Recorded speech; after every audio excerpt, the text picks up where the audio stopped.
Bill Carter, Executive Director, Downtown Incorporated. Chad Scott, Executive Chef, 202 Market. Travis Sorrells, Roanoke Night's website. Travis got the voice working today, Doug. Working on it. It's a lot better. It's a lot better than what it had. What's happening down here at 202 these days? We've just been nice and busy. We've been solidly busy for the past month or so with a super eclectic mix of people.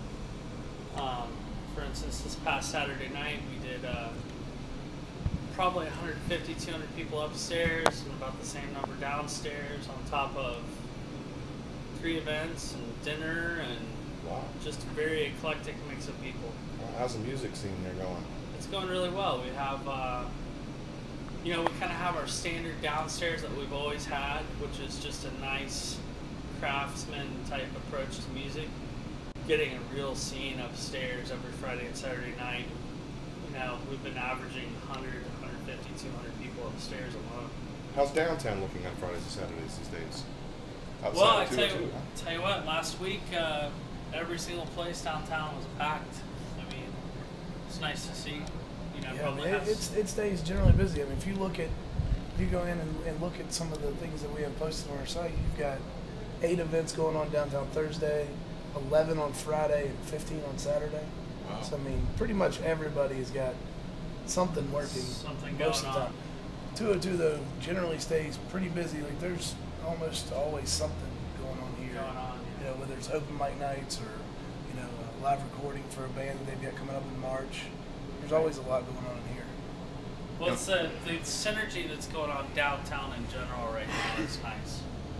Because, when we're done in the kitchen around 11:30 or so, I'll take a stroll around downtown just to get some fresh air, just to see what's going on downtown. And this place is, lately it's really been teeming.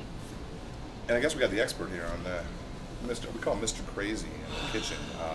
He compares his cooking to like playing a piano, and he has all his mise en place and his spices and his foams and stuff going on. But I'll tell you what, pretty talented chef we have sitting here. Tell us a little about Thank you, sir. Tell us about your cuisine. I started out at a local place in Salem. I worked there for 8 years, and then I went to Culinary Institute of America. Graduated from there, worked in New York for 5 years, worked in DC and Eastern Shore for 5 years, worked in Atlanta for 4 years. And I never ever thought that I would ever be able to come back to Roanoke and do what I do, quote unquote. But I saw one of my past sous chefs, Scott Switzer down at Metro, was able to do it. So that kind of, I said to myself, well, if they can do that stuff down at Metro, then maybe Roanoke is ready for something a little more progressive. And the time that I spent in New York recently before coming here really upped the ante for my education personally. I mean, I worked with Wiley Dufresne at WD50. I worked with Doug Saltis at Country and Elaine Ducasse. I worked with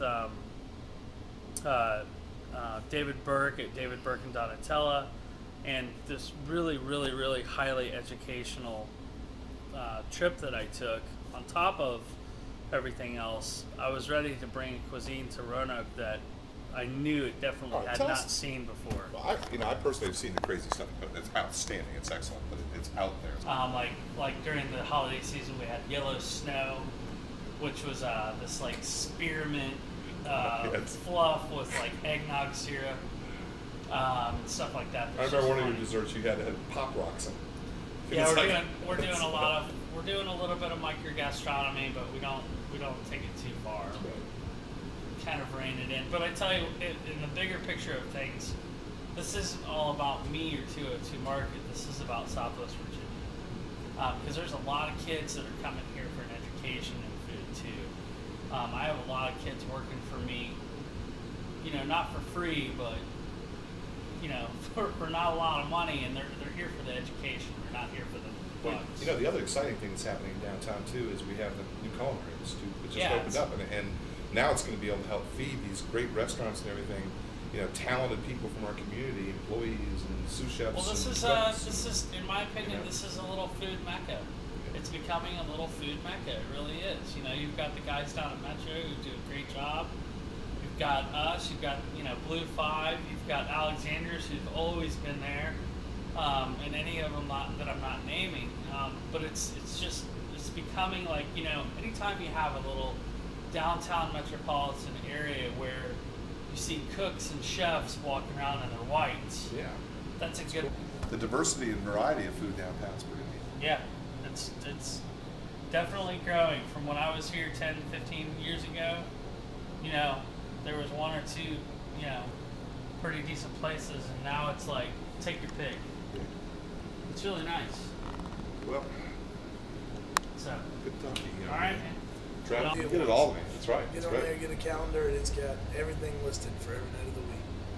At least everything we can find. Yep.